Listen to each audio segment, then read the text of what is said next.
कोपरगावची भन्नाट खाऊ गल्ली आता तुमच्या आवडीचे सर्व पदार्थ एकाच ठिकाणी, एकदम टेस्टी, एकदम फ्रेश। आता pizza, momos, ice cream, juice, pav bhaji, misal, cafe, dosa, dal batti, veg biryani, panipuri, Chinese सगळं एकाच ठिकाणी।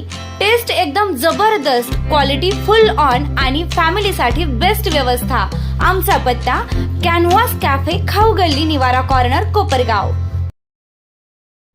कोपरगाव शहरात मध्यरात्रीच्या सुमारास गुंडगिरीचा थरारक प्रकार समोर आला असून एका टोळक्यानं हातात धारदार हत्यारे आणि लाकडी दांडके घेऊन शहरात प्रचंड दहशत माजवली आहे। काल रविवार दिनांक 7 जून 2026 रोजी रात्री 11 ते 1 वाजेच्या सुमारास झालेल्या या राड्यामुळे संपूर्ण कोपरगाव शहर हादरून गेलंय।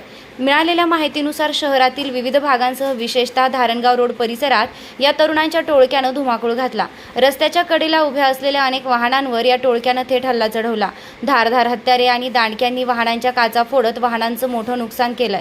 रात्रीच्या शांततेत अचानक सुरू झालेली दगडफेक, वाहनांची तोडफोड आणि आरडाओरड्यामुळे घरात शांत झोपलेले नागरिक आणि महिला भयभीत होऊन गेले व जागी झाले। परिसरात कमालीचं भीतीचं वातावरण निर्माण झालं असल्याचं प्रत्यक्षदर्शी स्थानिक नागरिकांनी सांगितलंय। मावा दिला नाही म्हणून हा वाद सुरू झाला असल्याचं बोललं जात असलं तरी मात्र अधिकृत माहिती पोलीस दरबारी नोंद झाल्यानंतर समोर येणार आहे। नेमका हा वाद कशामुळे झाला आणि शांत कोपरगावात मध्यरात्री हा हौदोस का घालण्यात आला याचं कारण अद्याप समोर आलेलं नाही। विशेष म्हणजे सकाळपर्यंत कोपरगाव शहर पोलीस ठाण्यात या प्रकरणी कोणत्याही गुन्ह्याची नोंद झाली नव्हती। त्यामुळे दहशत माजवणारे हे कोण होते हे गुन्हा दाखल झाल्यानंतर पोलीस तपासानंतरच स्पष्ट होणार आहे। मात्र मध्यरात्री इतक्या मोठ्या संख्येनं तरुण हातात उघडी हत्यारे घेऊन फिरतात आणि धुमाकूळ घालतात, यामुळे कोपरगावात पोलिसांचा धाक उरला आहे की नाही असा संतप्त सवाल आता नागरिक उपस्थित करत आहेत। पोलीस प्रशासनानं या गुंडगिरीची तात्काळ गांभीर्यानं दखल घेऊन सीसीटीव्ही फुटेज आणि इतर पुराव्यांच्या आधारे आरोपींना बेड्या ठोकाव्यात आणि त्यांना कठोर अद्दल घडवावी अशी मागणी नागरिकांमधून जोर धरत आहे। निर्भीड न्यूज, योगेश डोके, कोपरगाव। एक पुढची गाडी आहे, शिवेतून काढली त्यांनी ना गेला।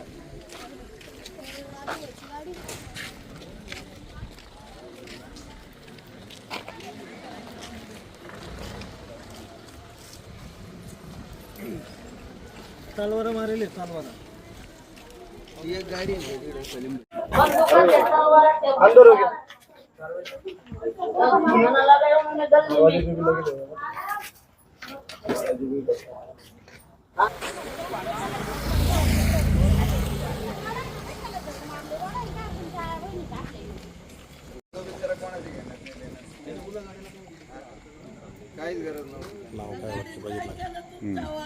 फिरलेलो होतो पण इकडे ना आवाज आला म्हणून आम्ही सगळेजण उठल्यानंतर एडा बाहेर आलो तर 20 पोरं आहे ना डायरेक्ट दगडफेक करत होते। त्याच्यानंतर इकडे आमच्याला बांबू बांधलेला होता, त्यांनी तो पाडला। काही जण तिकडे पळून गेले, त्यांच्या हातात तलवारी होत्या। त्याच्यानंतर परत थोडा टाइमाने अर्ध्या तास 10-15 मिनिटांनी तिकडे गेले ते, पण तिकडून अजून 30-40 पोरं आले। 30-40 पोरं आल्यानंतर पुढे गेले, तिकडं गाड्या फोडल्या त्यांनी। परत इकडं कल्ला केला, आवाज द्यायचे, परत पुढे येऊन अजून 2-4 गाड्या फोडल्या। बस जणी होते, पळाले होते, बांबूचा असं ओढत होते। आम्ही तर काय उठून पळालो बाहेर, साऱ्या झोपेलो होतो। तुमच्याकडे काही दगडफेक केली का? हा, तिकून दगडफेक केली त्यांनी। किती जण होते काय? मस्त 30-40 जण होते ते, असे पळाले इकून। आणि नंतर तलवारी बिलवारी घेऊन मग आले, तलवारी घेऊन आले, तिकून आले। मग ते मागून पहिले मिटून गेलं, परत आले ते गाड्या घेऊन आले, तलवारी घेऊन।